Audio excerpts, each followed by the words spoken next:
بسم اللہ الرحمن الرحیم۔ السلام علیکم۔ آج 20 فروری بروز منگل ہم بات کریں گے سپریم کورٹ آف پاکستان نے تاحیات نااہلی کیس پر جو فیصلہ سنایا ہے، تحریری فیصلہ، اور اس میں جسٹس یحییٰ افریدی صاحب کا جو ایک بڑا تگڑا جو اختلافی نوٹ سامنے آیا ہے وہ میں آپ کے ساتھ شیئر کروں گا، اور میں آپ کو بتاؤں گا سپریم کورٹ آف پاکستان میں جوڈیشل انکوائری کے لیے باقاعدہ طور پر درخواست دائر کر دی گئی ہے انتخابات دھاندلی کیس میں، اور یہ جو اہم پیش رفت سامنے آئی ہے سپریم کورٹ میں، اس کی تفصیل بھی میں آپ کے ساتھ شیئر کروں گا، اور میں آپ کو بتاؤں گا کہ نواز شریف کے خلاف ڈاکٹر یاسمین راشد کی درخواست پر الیکشن کمیشن آف پاکستان میں اہم سماعت ہوئی ہے، اس کی تفصیل بھی میں آپ کے ساتھ شیئر کروں گا، اور آخر میں آپ کو بتاؤں گا کہ سندھ ہائی کورٹ نے آئی جی جیل خانہ جات کو ان کی تقرری کو کالعدم قرار دے دیا ہے، اس کے اوپر بھی ہم بات کریں گے۔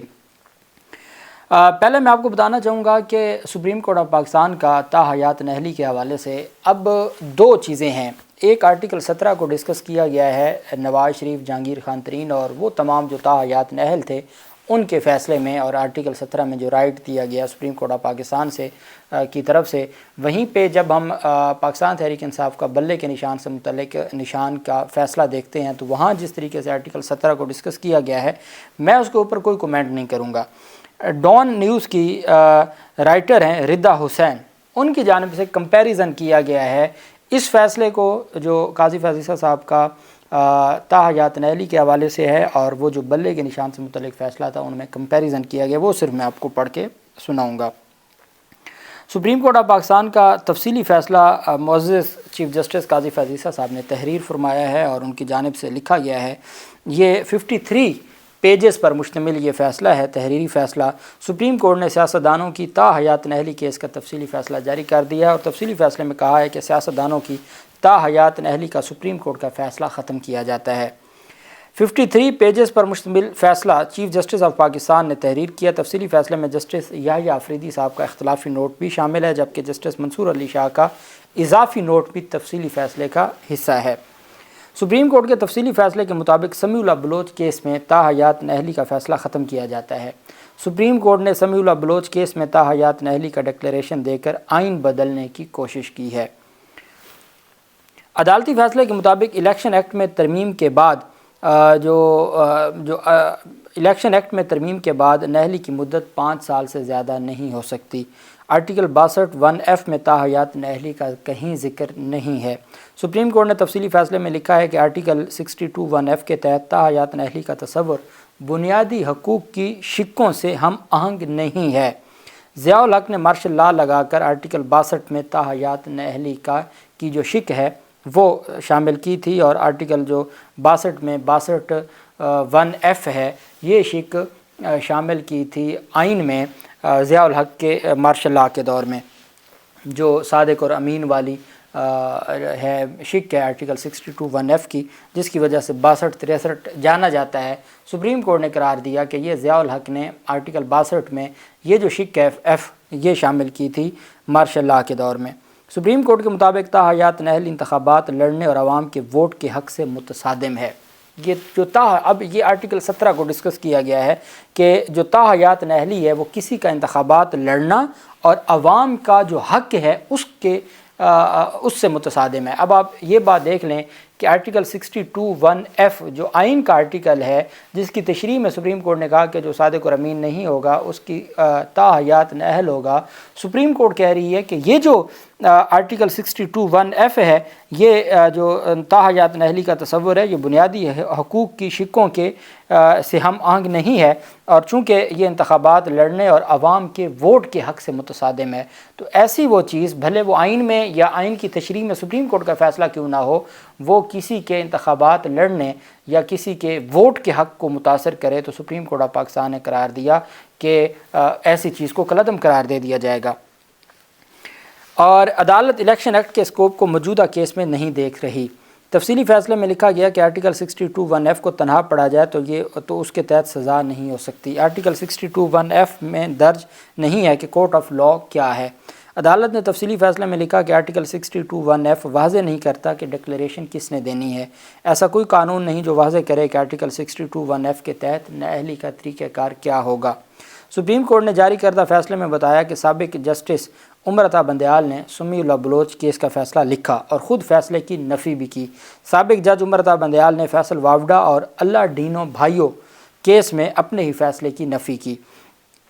سپریم کورٹ کے فیصلے میں جسٹس یحییٰ افریدی صاحب نے اختلافی نوٹ بھی شامل کیا ہے۔ جسٹس یحییٰ افریدی نے اختلافی نوٹ میں لکھا کہ تاحیات نااہلی ختم کرنے کے فیصلے سے اختلاف ہے۔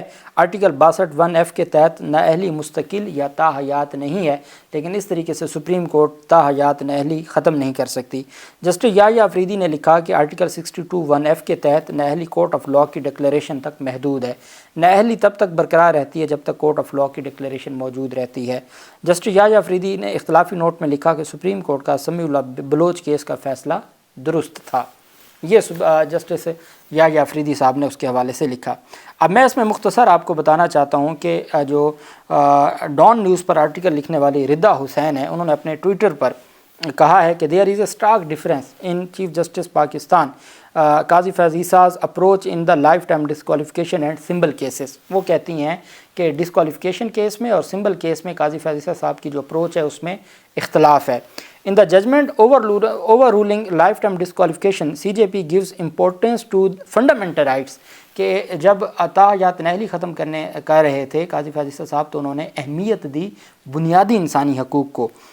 And states ambiguity of the law is to be resolved in favor of the citizen کہ اگر کہیں قانون میں کوئی شک ہوگا، ambiguity ہوگی تو وہ فیصلہ ہمیشہ شہریوں کے حق میں آئے گا۔ سپریم کورٹ نے قرار دیا کہ اگر کہیں پہ CJP gives importance to fundamental rights and states ambiguity in the law is to be resolved in favor of the citizen۔ یہ ردا حسین کہتی ہیں کہ سپریم کورٹ کے چیف جسٹس نے تاحیات نااہلی فیصلے میں یہ لکھا ہے کہ فنڈامنٹل رائٹس کو ہمیشہ پریورٹی دی جائے گی اور اگر کہیں ایمبیگوٹی آ جائے گی تو ہمیشہ شہریوں کے حق میں فیصلہ ہوگا۔